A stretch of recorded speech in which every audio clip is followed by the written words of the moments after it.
It's a privilege to be with you tonight and to share a bit of what we're doing together between Water Ambassadors Canada, Fundación Dulos, and of course our local friends all over Colombia and Venezuela as well.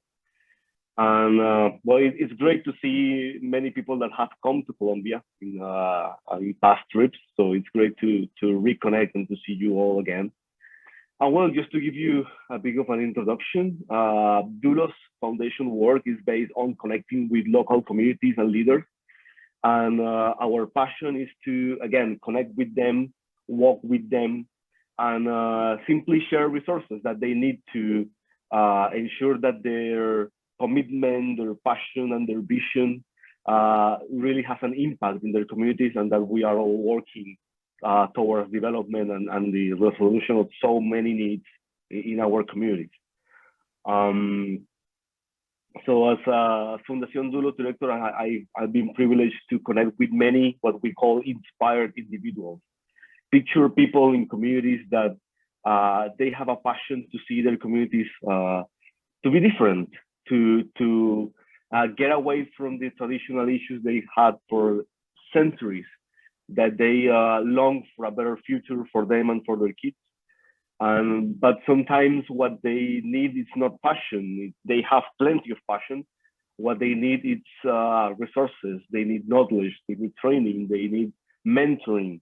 And that's what we are here for in Fundación Dulos. And of course, part of what we do is also connect with organizations all over the region and in the world, and particularly in all things related to water. Water Ambassadors have been an outstanding friend for us. So just to give you a bit of an introduction to understand the dynamics in Colombia, and I think this is true for Latin America in general, we are a very rich region. We are filled with many natural resources, a booming population, hardworking people, but some deep-lying issues have definitely caused that in many regions, even though they are surrounded by wealth, abundant wealth, people live in really poor conditions. So we have people living all over Colombia in the periphery regions where they simply don't have access to many of the things that many of us consider as natural, public services, health facilities, and so on. And I can give you a whole list of things that in those communities are lacking. So what we're doing is connecting with those leaders. We believe in the leaders. And this is something we share with Water Ambassadors Canada as well. We don't see ourselves as the saviors of the people, that we're going to get into a community and solve everybody's problems at once. What we see ourselves is simply as servants, simply as friends and partners that join them, connect with them, and walk alongside them.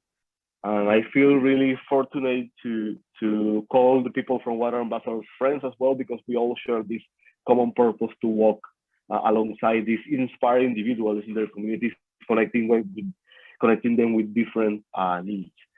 So the original plan for Water Ambassadors and Fundación Dulos was to connect with different regions all over the country, particularly in the periphery and outside the coast. But there are also things that happen that are unexpected. And one of the things that really made us consider a different type of intervention was a huge wave of migration coming from Venezuela. So the country basically collapsed a couple of years ago.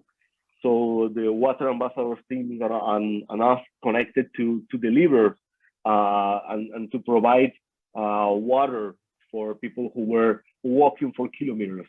If you see the map over there, from Venezuela, people walk all over Venezuela, from the red dot to the other red dot in Colombia, and it's thousands of kilometers that they have to walk. But fortunately, thanks to the help of Water Ambassadors and our friends in Canada and also other friends in Colombia that team up to help, people that walk, they have water along the way. Many of them are thirsty. They have lost everything in the process. They walk to get a better future elsewhere. And when that happens, we are there to support them and to stretch our hand and provide water for them. And this is simply something that cannot be measured, the impact in human life of what water can do in the life of so many people. So, say, Daniel, tell us about some of the details on that first photo. Can you go back?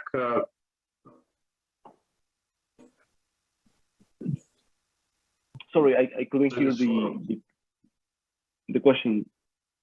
Tell us a little bit about the details in this photograph, in this first photograph from.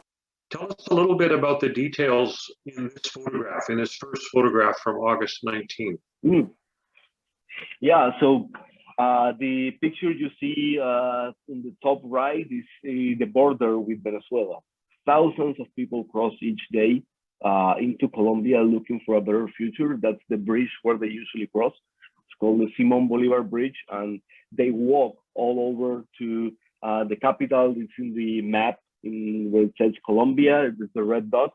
They walk for kilometers over there. So along the way, we have set up with different partners tents and places where they can reach there, they can rest, they can sleep, they can take a shower, and they can drink water, refill their whatever they have in order to drink water and to take it for the way. So in this picture over there, there's Carlos, one of the local leaders. He's connected with a very good friend of us called Pastor Mauricio Miranda, and Carlos has been a tireless worker. And there we are installing some of the filters in order to provide those for the migrants that are walking, so they can have a reliable supply of clean water and fresh water along the way as they walk all over the roads in Colombia. So the picture you see in the top with the kids over there, it's a different dynamic for migrants, where we not only connect with organizations and leaders connecting when they are walking and they are on their way to different places. We also connect with the settlements that have been established in many cities in Colombia. This is a place called Villa Caracas. It's in a really dangerous place. Actually, you cannot build in that place because there is risk of landslides, but people are so desperate to get a roof over their heads that they just simply go into the neighborhood and start building with whatever materials they can get. Of course, they connect well with to the electrical wires are there, but the connections are very dangerous because they are not doing with technical probably elements or things like that. So they really live in pretty dangerous conditions. No running water or ever plans to have that in that community. So we have also installed clean water solutions in those communities because that's the only way those kids over there and their families can get clean water each day. And the improvement in their health is something noteworthy. And we know that there are so many struggles for them in many areas. The fact that they at least have clean water, it really helps them improve. And of course, an important element is that this gives them hope for the future as well. This is something that also has to be considered, that it's not only about water. I think water is the start of a conversation. Water is usually the first element that we bring when we're helping people, but water itself may sound like something simple, but it's not. It has so many dimensions attached to it: dignity, hope for the future, the feel that you care for somebody. And again, it's something that sometimes it's difficult to reflect in numbers, but certainly it's something that we have to keep in mind as well. So water ambassadors have been an instrumental ally for us. And the picture over there is very special for me because it was the first trip I did by myself and a friend who's here from Colombia. We do not feel that water ambassadors it's an organization that is imposing things on us. We really appreciate that water ambassadors can see us as equals and partners. For many years, the dynamic in relationships between organizations in the North and South has not been in this way. It hasn't been the case in many examples I can give you. But water ambassadors has truly been different. They really consider ourselves as partners, and we feel the trust that we have built over the years, and this has allowed us to explore different types of intervention. And we are very happy to receive Canadian teams over here because we can bond, we can share together, and this is something really special for us. But we also have the trust and confidence that depending on the situation, we are empowered and trusted in order to go into communities and really do the work by ourselves as well. And I cannot simply state how we really appreciate it. So again, the picture is very special for me because it was the first time I actually did it without supervision. So so I was a bit nervous at first, of course, without Jeff and Barry's guidance in the matter. But well, we with Jose, my friend over there, we started to do that. We just followed the steps, and we were really happy that okay, we managed to do this by ourselves. So probably it sounds a bit silly or simple, but it was a bit accomplishment for us as well. So I want to jump in here just briefly and just to say, to reiterate how thankful we are for partners like Daniel and our other partners around the world, because they have kept this organization going and kept the clean water flowing, if you will, during COVID, because we stopped sending North American teams to our partner countries in early 2020. And it's people like Daniel and other partners that have picked up the ball and kept the water projects going. So it's been huge for water ambassadors, but more importantly, it's been huge for the people that we serve all over the world. So I'll turn it back to you, Daniel. Here's another photo. Tell us about this one. Yeah, thank you. And yeah, and just to finish what you were saying, I think it's about mutual respect and understanding and engagement. And I really appreciate that for water ambassadors, the partnership is just not another word.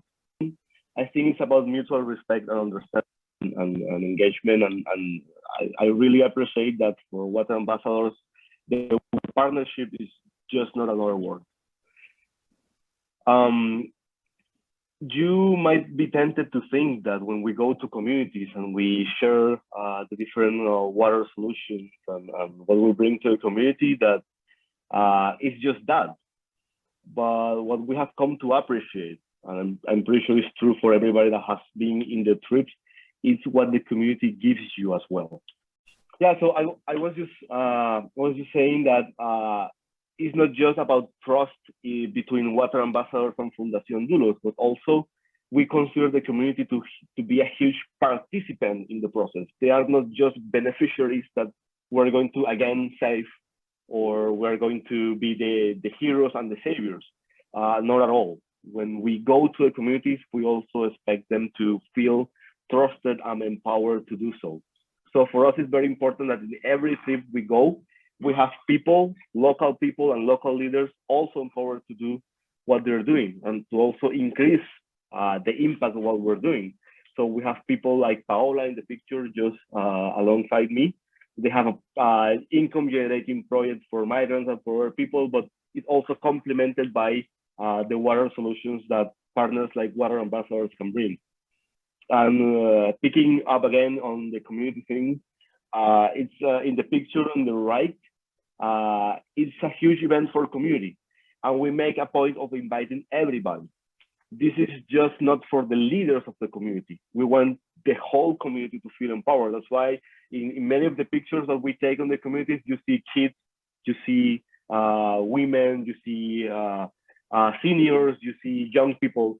This is for everybody. And sometimes we are trying also to create that sense of development that is real, that is true, that is not just for leaders of a community that are the ones who are in power and the ones who are listening. We actually make a point of inviting everybody. Uh, this picture, if you see on the top of the picture in the right, you see these yellow things over there. That's rice that has been dried up. And this reminds me of the time when we went to this community in Cordoba. This is what's happening.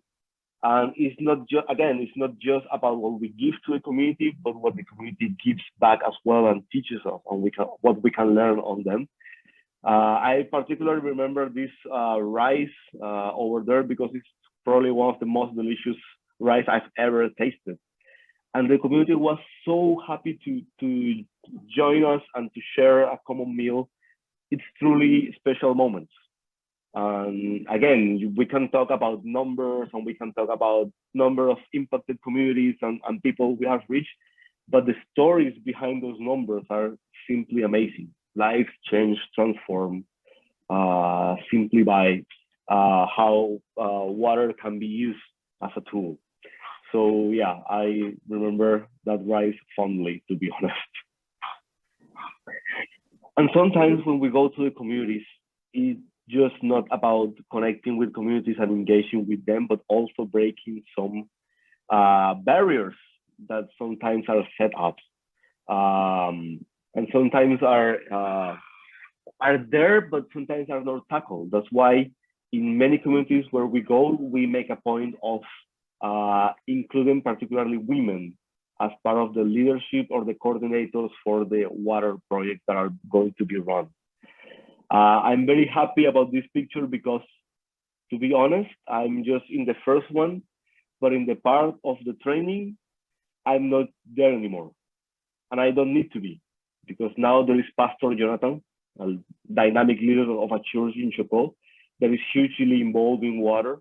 And now he's the one who trains when we go. So I'm particularly happy to have passed the baton, as you say.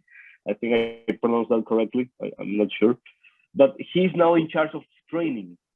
But he's training also people who and groups that have been relegated for years sometimes.